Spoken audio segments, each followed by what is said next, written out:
Dibenarkan dalam hati bahwa Allah itu ada. Allah itu menciptakan makhluk, sementara kita adalah makhluk Allah. Kita juga percaya bahwa Allah itu mengutus malaikat-malaikatnya, mulai malaikat Jibril sampai malaikat Ridwan, yang masing-masing punya tugas. Dan di antara malaikat-malaikat yang menyambung lidah atau menyambung firman Allah adalah malaikat Jibril, sehingga percaya. Maka mudah-mudahan apapun yang kita lakukan pada kesempatan ini betul-betul menghadirkan keridhaan Allah Subhanahu wa taala. Karena itu, sebelum saya melanjutkan, kami sampaikan penghormatan kepada Bapak Komandan Lanut kita, Bapak Kolonel Penerbangan Haji Ahmad Mulyono, yang kebetulan hampir sama dengan nama Lanut ini, cuma bedanya beliau adalah Mulyono sementara Lanut adalah Muljono. Hadirin hadirat yang berbahagia, pada kesempatan ini kita berada di malam ke-16 Ramadan. Namun bisa juga malam ke-17 jikalau kita memulainya di hari Rabu. Karena kita memulai mengikuti keputusan pemerintah dimulai hari Kamis tanggal 19, maka hari ini kita masuk di malam ke-16. Apakah besok atau sekarang, maka di tanggal 17 itu adalah malam di mana Allah menurunkan Al-Quran yang disebut dengan Lailatul Qadar. Maka berbicara tentang malam-malam ini, maka sesuai dengan jadwal saya dikasih topik tentang peningkatan iman dan takwa.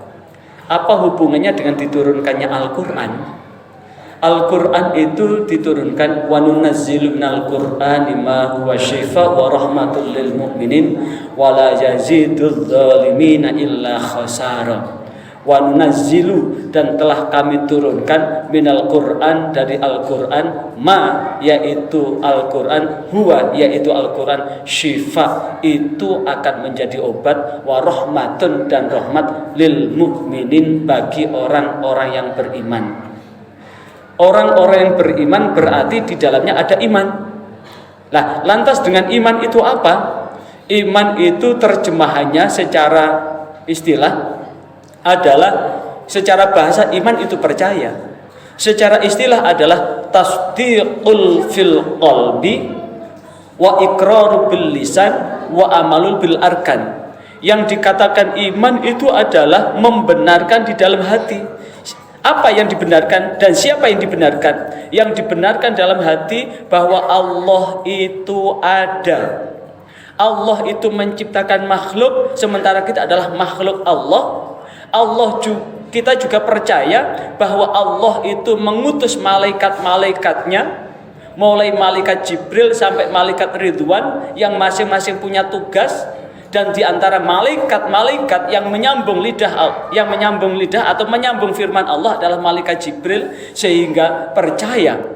Dengan malaikat-malaikat itu juga percaya bahwa Allah juga memberikan wahyu kepada orang pilihan, sehingga kita juga percaya adanya kitab suci yang diturunkan kepada Nabi Musa, kepada Nabi Dawud, kepada Nabi Isa, kepada Nabi Muhammad. Selain itu juga ada wahyu yang disebut dengan suhuf. Percaya bahwa Allah menurunkan, memilih utusannya, dan di utusan itu dikasih wahyu. Juga percaya pada nabi-nabi Allah, yang kemudian dengan nabi-nabi itu yang memberikan kabar gembira. Termasuk diantaranya percaya bahwa Nabi kita baginda Muhammad SAW. Dan apa yang diturunkan kepada Nabi terdahulu kita juga percaya. Sehingga ada dalam kitab usul fikih adalah asyar'u man qablana, syariat yang diturunkan kepada Nabi sebelumnya. Juga percaya bahwa kiamat itu pasti. Kiamat adalah di mana Allah akan menegakkan keadilannya. Allah akan memperhitungkan amal kita. Dan terakhir percaya bahwa qadha dan qadar ada.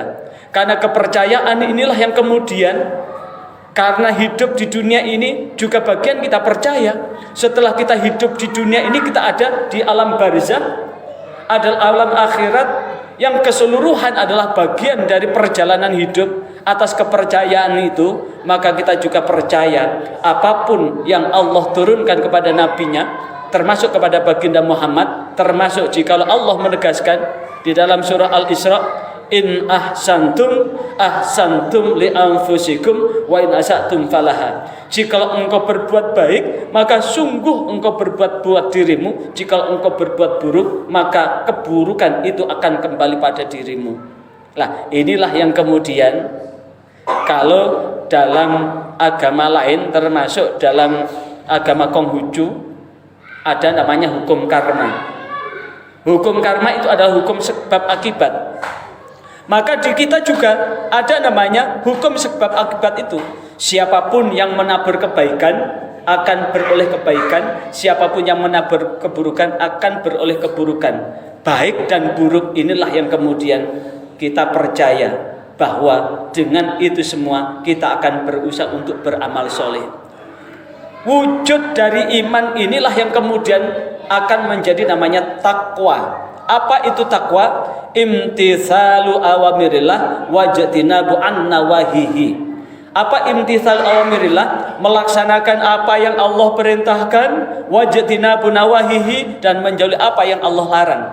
Antara perintah dan larangan, perintah kita kerjakan, larangan kita tinggalkan, dan percaya bahwa dengan melaksanakan perintah pasti ada kebaikan, dengan meninggalkan larangan pasti ada kebaikan. Wujud inilah kemudian disebut dengan ketakwaan. Jikalau kita sudah mampu mencerminkan, merasakan bahwa setiap perintah itu ada manfaatnya buat kita. Contoh, kita sholat dari subuh, zuhur, asar, maghrib, isya, atau isya, subuh, zuhur, asar, maghrib. Kita percaya bahwa kita sholat ini bukan untuk Allah. Tanpa kita sembah, Allah sudah maha suci. Tanpa kita sembah, Allah sudah maha agung. Jikalau ini bukan untuk Allah, untuk siapa? Tentu buat kita. Dan itu sudah dibuktikan oleh Profesor Ali Aziz. Kebetulan beliau sedang inten dengan terapi sholat bahagia. Dengan sholat yang sungguh-sungguh, dengan sholat yang khusyuk akan beroleh kebahagiaan. Ustadz Abu Sangkan dengan sholat khusyuk, maka dengan sholat khusyuk akan beroleh kebahagiaan. Profesor Soleh dengan sholat, maka sholat ini bisa untuk terapi atas penyakit-penyakit jasmani dan penyakit-penyakit rohani. Ini membuktikan hanya dipercikan sedikit aja, ternyata sholat yang kita kerjakan ini akan menjadikan kita akan sehat. Perintah-perintah Allah yang lain, puasa pun begitu. Panggilan puasa itu adalah ya ayyuhalladzina amanu, hai orang-orang yang beriman. Kutiba alaikumusiyam, diwajibkan kepadamu puasa, kama kutiba alal ladzina min qablikum, sebagaimana diwajibkan kepada umat terdahulu, la'allakum tattaqun. Maka ending dari percaya hasilnya takwa. Kalau takwa inilah kemudian terintegrasikan di dalam diri ini, maka Allah menyebutkan inna akramakum indallahi atqakum. Sesungguhnya orang yang paling mulia di sisi Allah adalah orang yang paling bertakwa. Bukan siapa yang hartanya banyak, bukan siapa yang cantik, bukan siapa yang tampan, bukan tampan, cantik dan kayanya, tapi orang yang paling dekat dengan Allah. Maka inilah yang kemudian hasil dari Ramadan yang kita jalani, maka mudah-mudahan mampu memupuk ketakwaan kita. Dan dengan Ramadan ini mudah-mudahan dengan hidayah Allah melalui Al-Quran, di mana Allah menurunkan Al-Quran itu adalah ada obat dan rahmat bagi orang yang beriman. Siapakah dia? Orang yang percaya bahwa apapun yang ada dalam Al-Quran pasti benar. Tapi sekali lagi Allah menegaskan wala yazidudz zalimina illa khasara. Tidak akan bertambah sedikit pun bagi orang yang zalim kecuali kerugian. Maka nanti komandan diadakan khotaman. Mudah-mudahan bukan khotam selesai, tapi khotam ini tanda bahwa komitmen kita sudah mengkhotamkan Al-Quran. Karena amal yang terbaik dalam bulan Ramadan adalah memperbanyak baca Al-Quran. Walaupun nanti sudah ada syukuran khotaman, masih besok masih membaca, lusa masih membaca. Kalau bisa tadarus, kalau tidak bisa tadarus bisa sendiri-sendiri. Apakah habis sholat subuh atau habis sholat maghrib atau bagaimanapun. Tapi yang disunahkan adalah diperintahkan untuk memperbanyak baca Al-Quran.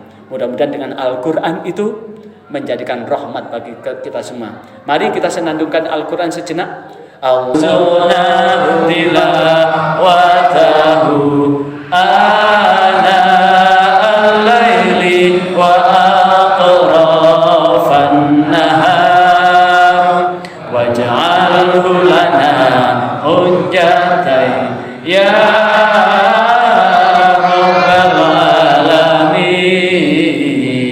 Mudah-mudahan di malam nuzulul Quran atau jelang nuzulul Quran ini Allah berkenan meningkatkan keimanan dan ketakwaan kita kepada Allah, karena bekal yang paling bagus ketika kita menghadap Allah adalah takwa, kepatuhan melaksanakan perintah Allah dan meninggalkan segala larangannya. Wassalamualaikum warahmatullahi wabarakatuh.